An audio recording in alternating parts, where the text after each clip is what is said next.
श्रावणातील पौर्णिमा म्हणजेच नारळी पौर्णिमा. या निमित्त सर्वांच्याच घरी नारळी भात बनवला जातो. पण आज मी तुम्हाला नारळी भात बनवायची सर्वात सोपी पद्धत दाखवणार आहे.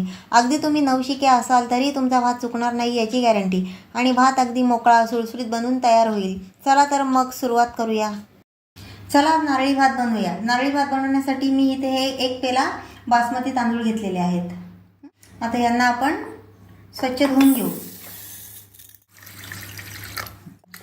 हे बघा, असे ना स्वच्छ धुवून घ्यायचे 2-3 पाण्याने, म्हणजे याच्यातल्या काय माती लागलेली असेल ती सगळी निघून जाईल. हे बघा, तांदूळ मी 2-3 पाण्याने स्वच्छ धुवून घेतलेले आहेत. आता यांना मी 20 मिनिटं पाण्यामध्ये भिजत ठेवणार आहे. आणि हे मी बासमती तांदूळ घेतलेले आहेत. तुम्ही तुमच्याकडे असतील ते कुठलेही तांदूळ तुम्ही घेऊ शकता. आंबेमोहर असेल तर आंबेमोहर घ्या, कोलम असेल तर कोलम घ्या. मी बासमती घेतलेला आहे. आता यांना मी 20 मिनिटं असाच भिजत ठेवणार आहे. 20 मिनिटं झालेली आहेत. आपले तांदूळ मस्त भिजलेले आहेत आणि यातलं सर्व पाणी मी काढून टाकलेलं आहे. चला आपण नारळी भात बनवायला सुरुवात करूया. त्यासाठी मी गॅसवर कढई गरम करत ठेवलेली आहे. आता यात मी हे बघा, एवढं साजूक तूप टाकत आहे.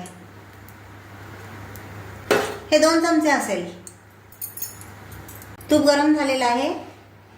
यात मी 4 लवंगा टाकते. या 2 हिरव्या वेलच्या या ठेचलेल्या आहेत. आणि हे पहा, हे 2 दालचिनीचे तुकडे. हे पहा, लवंग वेलची आपली गरम झालेली आहे. यात मी 1 वाटी नारळाचा चव घालत आहे.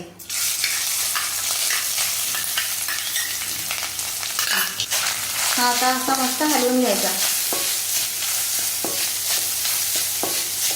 गॅस स्लोच ठेवायचा, नाहीतर मग हा करपणार. 5 मिनिटं परतून घ्यायचा. हे पहा, 5 मिनिटं झालेली आहेत आणि नारळातून मस्त सुगंध यायला लागलेला आहे. म्हणजे समजायचं आपला नारळ परतून झालेला आहे. नारळ परतून झालेला आहे. आता यात मी पाणी घालत आहे. आणि हे पाण्याचं प्रमाण पहा, ज्या पेल्याने मी तांदूळ घेतलेले 1 पेला तांदूळ घेतलेले, आता यात मी 2 पेले पाणी घालणार आहे. आणि तांदळाचे दुप्पट पाणी घालायचं.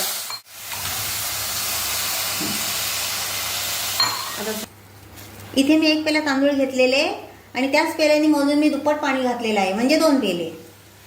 आता याला मस्त उकळी येऊन द्यायची.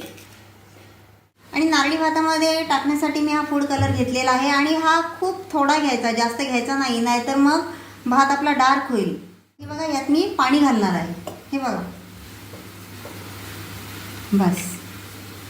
हे बघा, याच्यामध्ये हा फूड कलर टाकायचा. हा बघा, खूप किंचित घालायचा, जास्त नाहीच. आणि असं ढवळून घ्यायचं.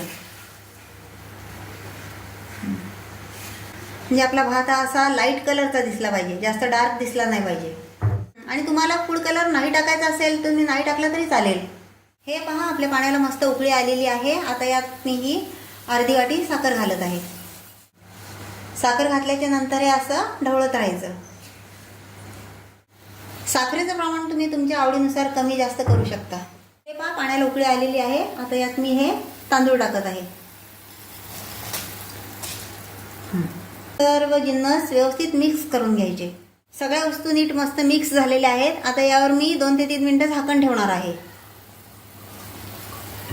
हे पहा, 2 ते 3च मिनिट ठेवायचं, जास्त नाही ठेवायचं. 2-3 मिनिटं झालेली आहेत. आता हे झाकण मी काढून पाहते. परत याला एकदा असं हलवायचं. हे पहा, त्यातलं पाणी आटत आलेलं आहे. आणि असे बुडबुडे आले ना की समजायचं आपला भात आता शिजेल. याच्यामध्ये मी आता हे सगळे ड्रायफ्रूट घालत आहेत. याच्यामध्ये काजू, बदाम आणि हे बेदाणे आहेत. हे बघा, हे सगळे घातले आहेत. तुमच्याकडे ड्रायफ्रूट नसेल तर तुम्ही नाही घातले तरी चालेल, असं काही नाही आहे. या भाताला असे बुडबुडे यायला लागले आहेत. आता आपण गॅस मंद करू आणि याच्यावर झाकण ठेवून देऊ. हे बघा, मी झाकण ठेवत आहे आणि गॅस एकदम स्लो करत आहे. 5 मिनिटं झालेली आहेत. आता आपण हे झाकण काढून पाहू आणि पाहूया भात शिजला का. हे पहा, किती भात आपला मस्त शिजून तयार आहे. तुम्ही पाहू शकता. हे बघा, किती मोकळा झालेला आहे. पहा, भाताचा प्रत्येक शीत असा मोकळा शिजलेला आहे. हे पहा, खूपच छान शिजलेला आहे. हा पहा, मऊ लुसलुशीत नारळी भात तयार आहे. आणि याचा एकही शीत असा तुटलेला नाहीये. हे बघा,